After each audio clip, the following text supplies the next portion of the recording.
Hey man, it's Dan with Good Guys to Great Men. Thanks again for watching today.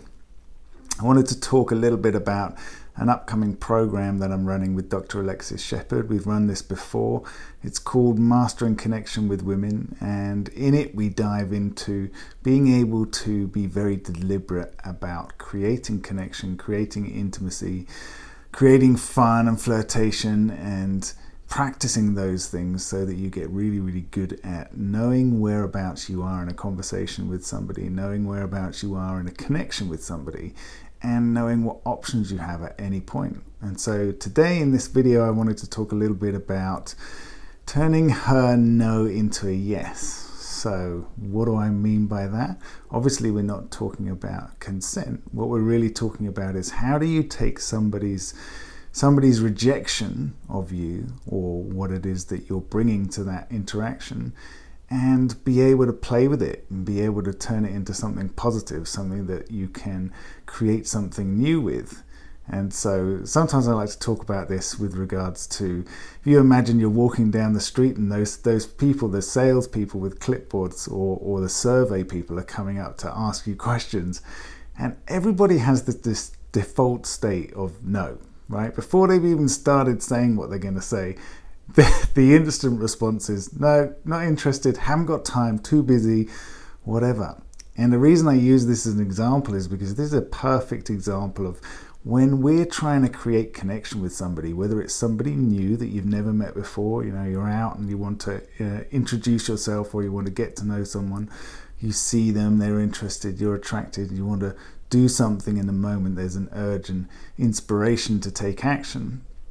Or whether you're in a long-term relation, 10, 20, 15 years of relationship, marriage, or whatever, and there's some disconnection and distance, or you're finding that anytime you want to create that connection, anytime you want to get close, or even initiate and invite her into some kind of intimacy, you're finding that there's a rejection. There's a default state of no, I'm busy, want to wash my hair, who knows, I'm tired. Whatever it is, you're finding that initial resistance.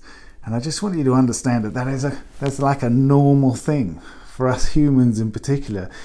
We just have that default state because oftentimes we think somebody wants to get something from us, right? We think somebody is only out to get what they want.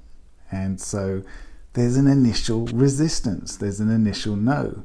And so being able to understand that, being able to just be aware of that, means that you can understand that that initial no isn't necessarily the actual answer in the long term. It's just that she may not be in the place that you are. You've been thinking about this, you have an inspiration or an urge to do something, to take some action, and she may be thinking about something completely different.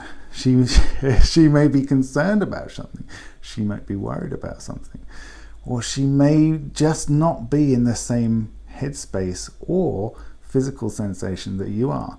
And so to be able to understand that the initial response, that initial rejection, the initial excuse isn't necessarily the final reason or the final thing that's going to happen in this interaction.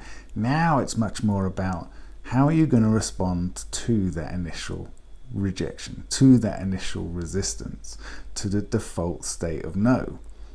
Because good salespeople know that this initial resistance doesn't necessarily mean that there isn't an opportunity to be able to create a connection, and then to be able to create some kind of interest and curiosity in what it is they have to offer, right?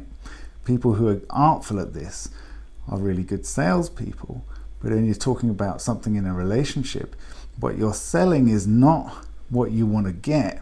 What you're selling is who you are and how you're being and what it means to you to want to be able to be connected with this person, to want to be able to understand them a little bit better and get curious and want to understand what's going on for them and what's interesting to them and what's interesting between the two of you in this moment.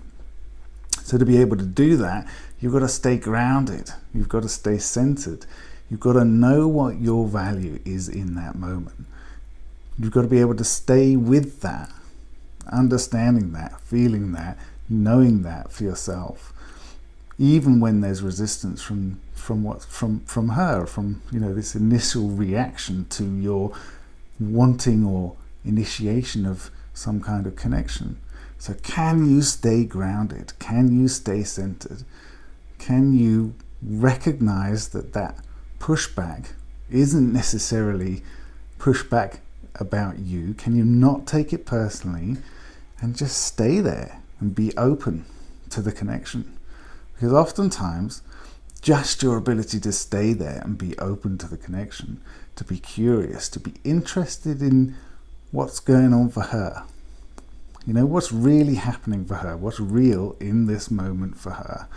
If you can stay open to that and be interested in that, that's a completely different invitation to somebody who goes and tries to create some kind of connection, feels that initial resistance and kind of collapses or backs away, or internally maybe says, of course, why would you want to, not necessarily thinking about that themselves, but it's what's happening on the inside oftentimes.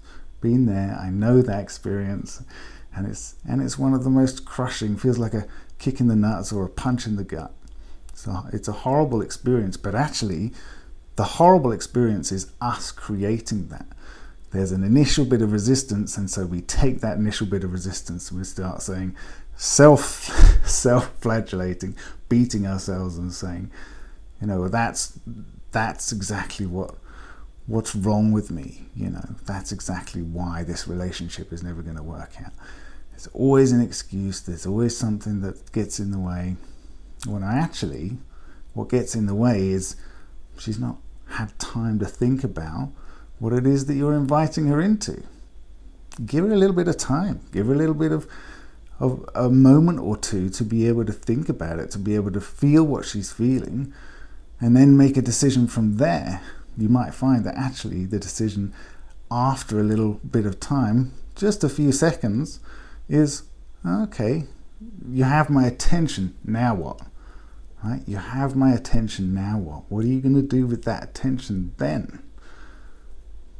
Okay, that's what I wanted to give to you today, guys. Like I said, there's a program coming up with myself and Dr. Alexis Shepard. It's a 6-month, 12-session program called Mastering Connection with Women. And we go through all this kind of stuff.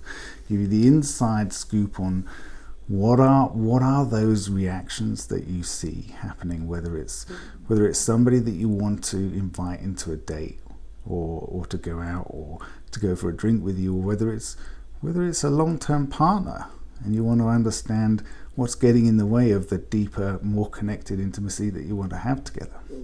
So I would love to help you guys get clear on this, become more confident, become more deliberate, and know and trust that you can create the kind of connection and passion that you want to have.